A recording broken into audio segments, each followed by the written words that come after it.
Tonight, going home to a war zone. I'm not scared. If I die in my homeland, that's a dream coming through. A family reunited after 36 years. She can't believe it. Can't believe it. Good evening and welcome to the Tonight programme. For the past month, Colonel Muammar Gaddafi has been fighting off a popular uprising in Libya. Just 5 days ago, he was on the verge of crushing the rebels. But fearing a massacre of innocent civilians, the international community intervened. As these dramatic events unfolded, one Libyan exile and fierce critic of the Gaddafi regime has been planning his return. This is his story.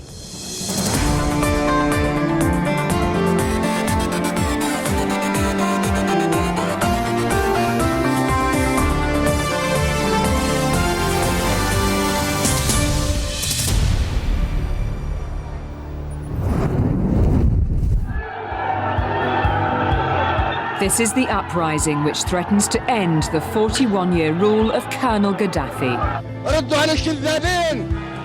Rebels armed with anything they can get their hands on, forcing back the dictator's heavily armed troops. Watching this drama unfold in London, a Libyan exile desperate to join the revolution. This is محمد Mkhlouf, filmmaker and dissident. He's decided to return home. This is going to be my first visit since 1975. 36 years of exile, and now I'm going home. I'm going to see my people. It will be the greatest moment of my life, is to see this dictator falling. Mohammed was forced to leave his home as a young man because he was an outspoken critic of Gaddafi's regime. I left Libya young because of the dictatorship in Libya and the oppression of the Libyan people.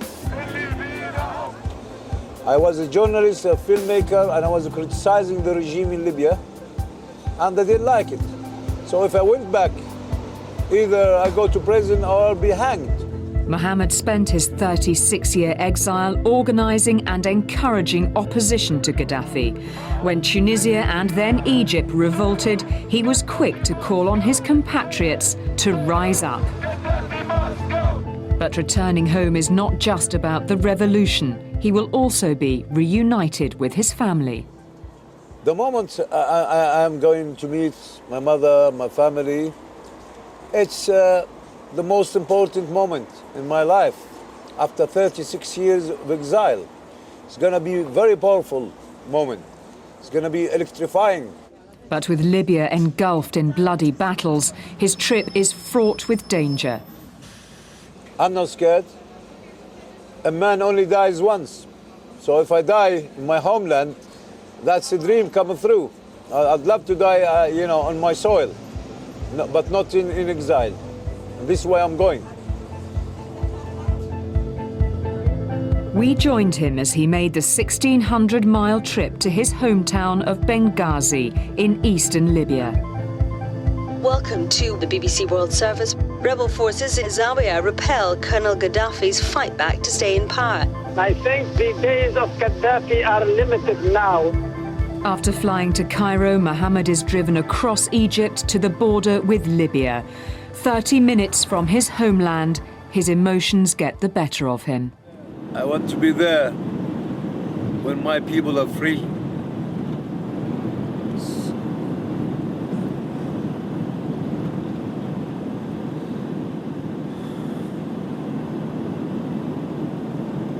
I just want to be with them,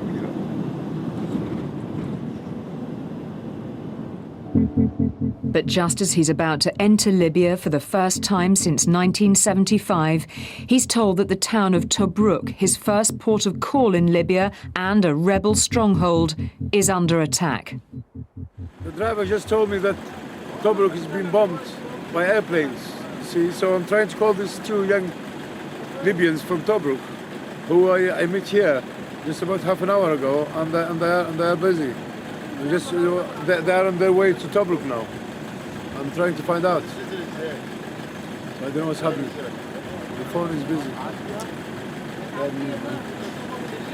Can you believe he's bombing Tobruk? Yeah, he bombed many cities before, so, and he's trying to capture, you know, some cities in the east now.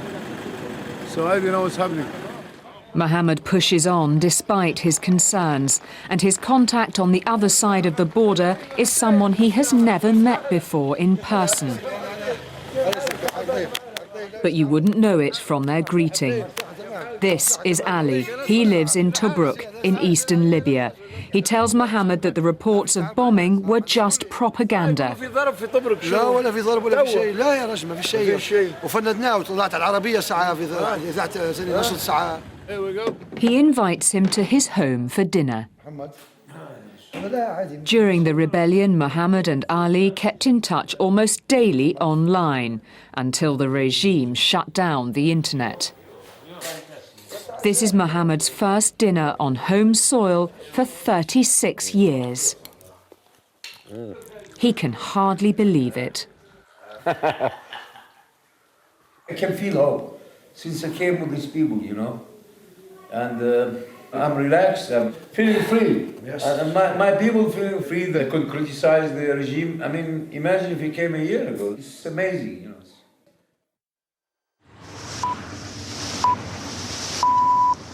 Through the fog of war, a picture of who controls which areas in Libya is emerging, and it shows the advance made by opposition forces a week ago has stopped.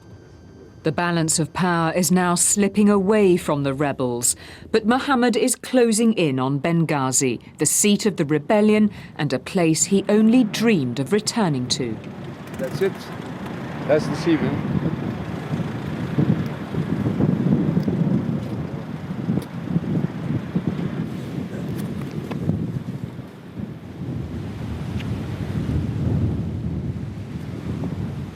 That's a great, strong smell, Benghazi Sea. And that's over there, that's it, that's Benghazi. Oh, man.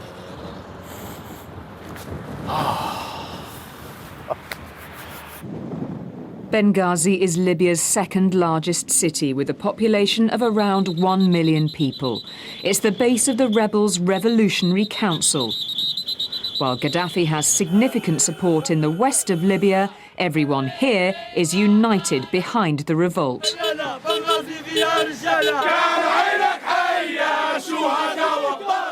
On his first night home, someone suddenly recognises Mohammed.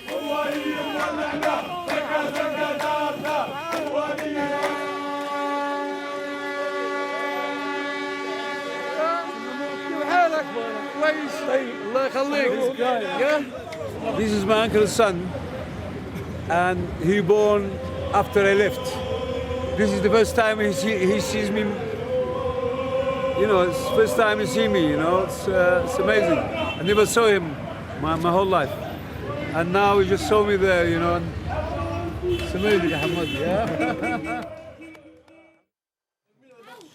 Libyan government forces appear to have stepped up their efforts to crush the revolt against Colonel Gaddafi, and the latest reports suggest those efforts are succeeding. Gaddafi's troops are now resurgent and are moving towards Benghazi. The rebellion appears precarious.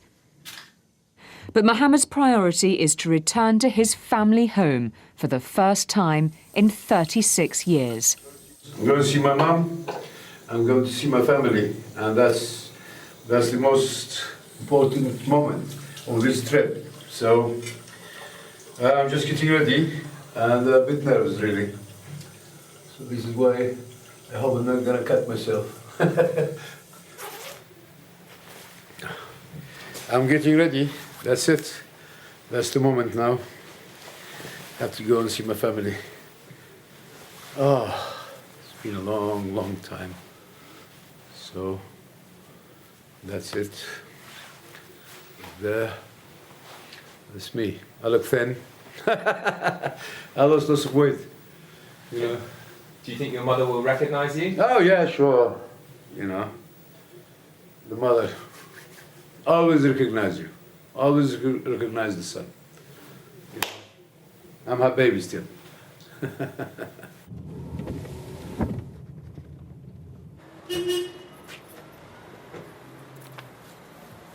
Okay, get ready, yeah? How are you feeling? I don't know, man. I'm just going in now.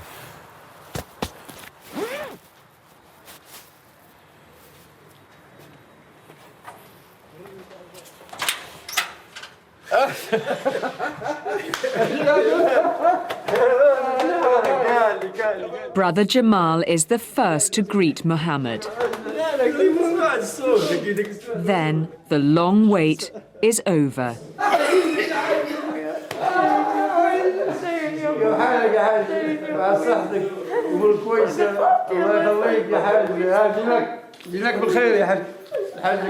كيف حالك؟ كيف حالك؟ ربي يحفظك ويرعاك ان شاء الله. الحمد لله. فلسطين يا حويجه كيف حالك؟ كيف حالك يا حويجه؟ وجيري خلص يلا تعالي يا حويجه تعالي يا حويجه ربي يحفظك يا رب. شنو هيا يا حويجه توكل على الله هيا خشي معنا وتجينا بعدين. شي كم بعدين خلاص خليه she's coming later خليه تمام. As an opponent of Gaddafi's regime, it would have been inconceivable for Mohammed to set foot in his family home until the uprising. Can you ask her if she thought she would see you again? يسأل فيك يا حاجة قال لك هل تعتقدين يوما ما هل اعتقدت انك حتشوفيني مرة أخرى؟ لا مش مصدقة يعني أنا مش مصدقة. Can't believe it. Can't believe it. الحمد لله يا حويجة. الحمد لله كم سنة نتفين بالساعة وبالدقيقة.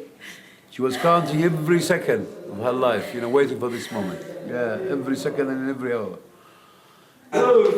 Mohammed's brother Salah has come to see what the commotion is.